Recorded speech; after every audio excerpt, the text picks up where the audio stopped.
Halo semuanya, kita kembali lagi di channel Teorema Matematika. Nah, pada video kali ini kita akan melanjutkan pembahasan kita mengenai soal-soal teori peluang atau statistika matematika 1.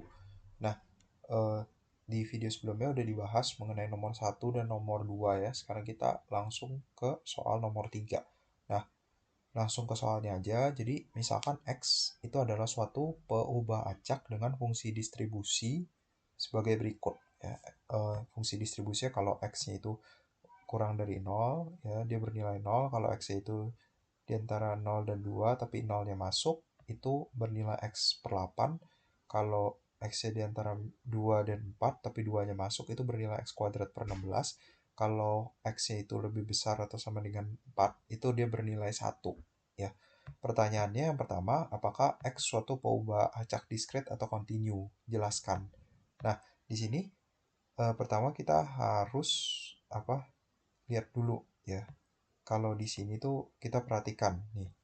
Perhatiin kalau semisal ini itu kalau PDF-nya itu kalau fungsi distribusinya itu fungsi kontinu, maka nanti X itu merupakan sebuah peubah acak yang kontinu. Kalau semisal support ya itu dapat dapat countable ya, atau dapat dicacah, itu nanti variabel acaknya itu peubah acak diskret ya. Tapi ada juga nanti peubah acak yang dia campuran. Kapan dia dikatakan campuran? Kalau dia bukan merupakan peubah acak diskret dan dia juga bukan merupakan peubah acak kontinu. Nah, itu selengkapnya bisa dicari di buku Statistika Matematika ya. Itu bisa dilihat-lihat lagi lebih lanjut ya. Nah, tapi kalau untuk soal ini itu dia peubah acak kontinu. Kenapa? Kita lihat di batas-batasnya aja. Ini kan kalau X kurang dari 0 nih, 0 dia udah fungsi kontinu, ini fungsi kontinu nih X per 8, X kuadrat per 16 nih fungsi kontinu, satu itu fungsi kontinu. Nah, kita ngelihat aja di batas-batasnya. Dia tuh eh, apa? Dia tuh putus gak sih? Atau dia nyambung terus? Kalau dia nyambung terus, dia fungsi kontinu. Itu sederhananya ya.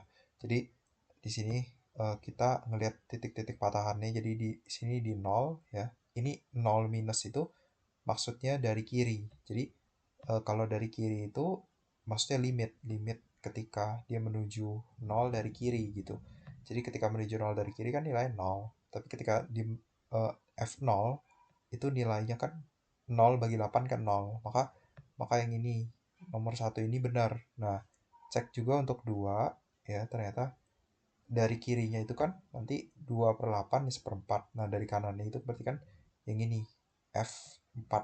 Sebenarnya kita nggak usah ngecek dari kanannya. Kenapa? Karena CDF itu pasti kontinu kanan. Jadi maksudnya yang dari kanannya ini itu sama dengan nilai di titik itu sendiri gitu loh. Contoh ini kan eh, yang dicek selalu F4 sama F4 min tuh. F2, F2 min, F0 sama F0 min gitu. Dan ternyata di semua titik patahannya dia tuh sama nilainya. Ya, baik dari kiri maupun dari kanan.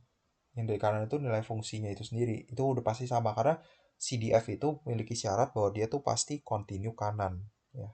Jadi karena di sini ini ilustrasinya kalau digambar ya, nggak putus, bisa digambar dalam satu tarikan garis lurus, maka dikatakan si fx itu continuous. Sebenarnya nggak bisa seperti itu sih. Ada definisinya, tapi yang seperti itu masih belum terlalu dipakai gitu. Nah, karena kita udah ngecek titik-titik batasnya ini, maka dia nilainya sama ya, si x minus dan x-nya ini, nilai fx-nya itu, maka si fungsi fx itu continue. Nah, karena si fungsi fx itu continue, maka x itu merupakan peubah acak yang continue. Nah, terus yang B, tentukan fungsi peluang dari peubah acak x ya. Ini karena dia peubah acak continue ya. Ini fungsi peluangnya, jadi maksudnya itu fungsi kepadatan peluang atau probability density function. Di sini ya udah tinggal kita tinjau aja untuk setiap selang-selang yang di sini itu kita turunin aja kan untuk dapat PDF-nya. Nah, nanti misalkan kan X kurang dari 0, itu kan nilai 0, kita turunin jadi dapatnya 0. Ini X per 8 kita turunin dapatnya X per 8. ini X kuadrat per 16 kita turunin dapatnya X per 8. Ini 1 kita turunin dapatnya 0. Nah, jadi fungsi peluangnya itu ya ini. Kalau X-nya itu di antara 0 dan 2, 0 ya termasuk, itu seperlapan. Tapi kalau X-nya itu di antara 2 dan 4, 2-nya termasuk, itu X per 8 ya. Dari atas ini, dan bernilai 0 untuk X lainnya. Jadi ini fungsi peluang dari si X itu. Nah, lalu yang C, tentukan min atau rata dari Pobacak X. Ini sih sebenarnya mudah ya. Kita cukup ingat ekspektasi dari X itu kan definisinya integral dari minus tahingga sampai tahingga X dikali uh, fungsi kepadatan peluangnya. Ya, fungsi kepadatan peluangnya kan ini. Dia nilainya tuh 0 sampai 2, 2 sampai 4, 0 lainnya. Jadi kita cukup tinjau ya 0 sampai 2, terus 2 sampai 4 gitu. Kita pecah di sini integralnya untuk 0 sampai 2 ya, kita masukin aja fungsi kepadatan peluangnya seperlapan ini. Jadi seperti ini. Lalu kita untuk 2 sampai 4 itu kita masukin fungsi kepadatan peluangnya X per 8 seperti ini. Nah, selanjutnya sih sebenarnya cuma langkah pengintegralan biasa ya. Ini diharapkan kita semua di sini sudah bisa ya. Ini integral dasar doang.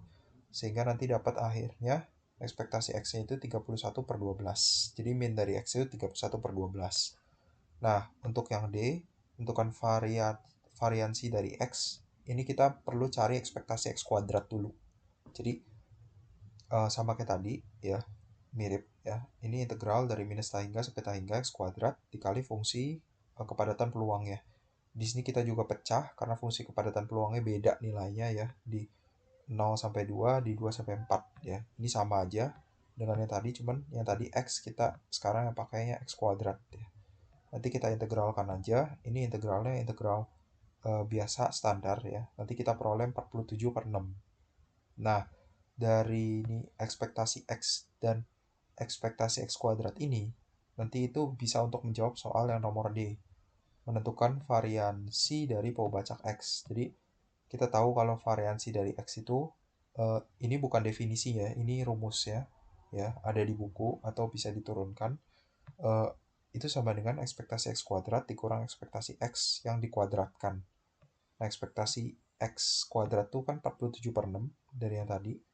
Dan ekspektasi X itu 31 per 12. Nanti tinggal dihitung. Dapat variansi dari X adalah 167 per 144.